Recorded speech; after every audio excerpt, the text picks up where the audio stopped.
I read it, Jamie's deepest confession about the article that touched Amelia's heart. London, late night. It was raining lightly, the raindrops tapping the windows like irregular music.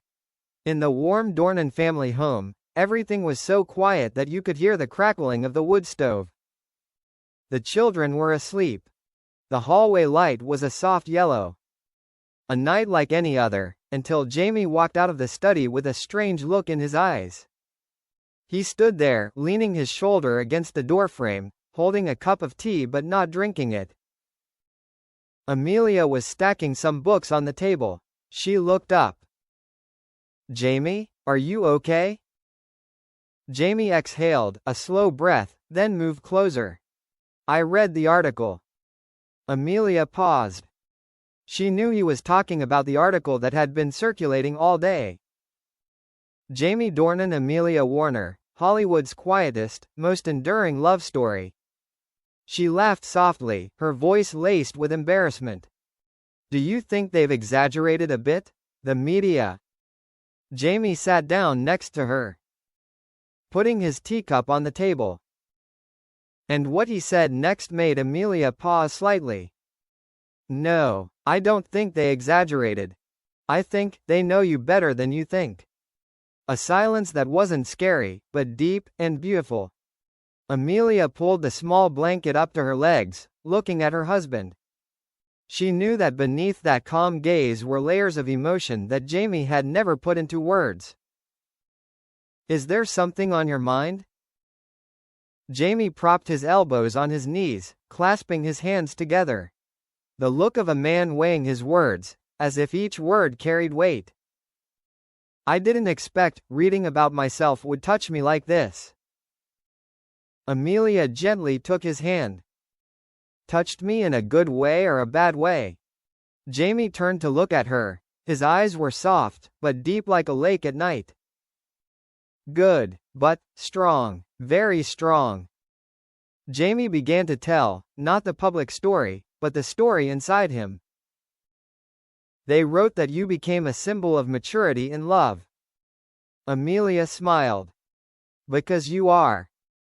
Jamie shook his head slightly, as if there were more to his heart that he hadn't told. "When I read each line, I saw, it wasn't just a compliment. It was like a mirror." Amelia was silent, waiting for him to open it himself. Jamie continued, his voice low.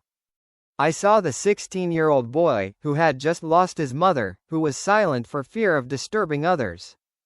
Then I saw the boy who fled to London to escape his memories, using his work to fill in the cracks. Then I saw the 30-year-old man, suddenly famous but not ready to face his true feelings." He squeezed Amelia's hand, as if holding onto the only support. "Finally, I saw the 43-year-old man, the one you loved, and I realized. You walked with me through all those versions, even when I didn't know who I was." Amelia listened, and her heart softened like water. She placed her hand on Jamie's cheek, stroking it gently as if to erase some of the pain of the past years. "Jamie, you don't have to be perfect to be worthy of my love." Jamie rested his forehead against hers. "But I want to be worthy. I want you to see that I not only love you, but have grown for you." Amelia narrowed her eyes playfully. "I've grown for a long time. I just won't admit it." Jamie laughed, a loving laugh. "Maybe." Jamie talked about how it felt to see Amelia's name in the article, and how it made her heart clench. "When they said you were where I find peace, I stopped. I read that part over and over again. Not because it was a good wording, but because I was afraid you'd never heard it from me." Amelia blinked, she couldn't speak for a moment. Jamie tilted her head, her voice almost a whisper. "You've always been my safe place. But for years I couldn't name it." Amelia felt her heart sink.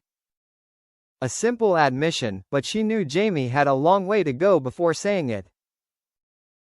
"Jamie, you don't need to name it. I know." Jamie looked deep into her eyes. I know. But I want you to hear it from me. Jamie mentioned the picnic, and what he realized touched Amelia. The picnic, when I told the kids about my childhood. I was afraid they'd think I was weak. Amelia shook her head. No, they just saw their dad being brave. Jamie swallowed. And when you looked at me, your eyes made me believe I was good enough. Amelia smiled, her eyes watery but still bright. You're more than enough. You're the man my children and I are proud of. Jamie put his hand over his heart. When the article mentioned you in every paragraph, I realized something. No moment of my life would be meaningful without you in it. Amelia put her hand to his lips, stopping the rising emotion. Another confession, this time something Jamie had never told anyone else. Jamie squeezed Amelia's hand. You know what part of the article made me breathless? Amelia tilted her head. Which part? Jamie spoke slowly. The part about you leaning on my shoulder in the park.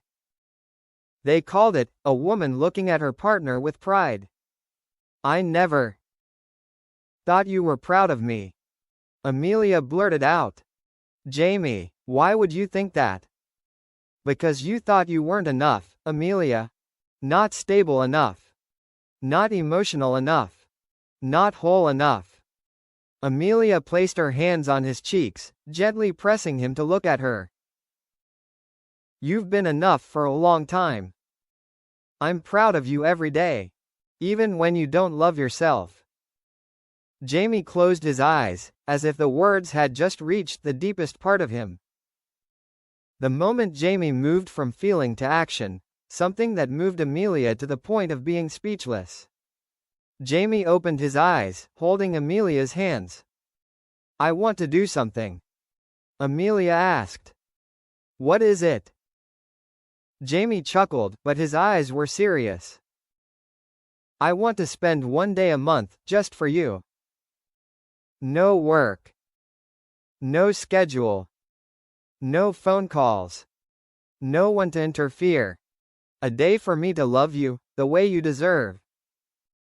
Amelia gasped slightly. She placed her hand on Jamie's chest. Jamie, you don't have to. I want to. Not out of obligation. Not out of compensation. I want to because you're the one who gave me everything. And now I want to give it back. Amelia gently rubbed her head against his shoulder. I don't need that much. Jamie smiled, hugging her tightly. I know. And that's why I want to do it. The night deepened, and two hearts matured in a new way. No one said anything more. They just sat close together, listening to the rain. The fireplace grew warmer. The air softened, slowing down, as if holding onto the moment. Amelia began. Jamie, I love you for who you are now.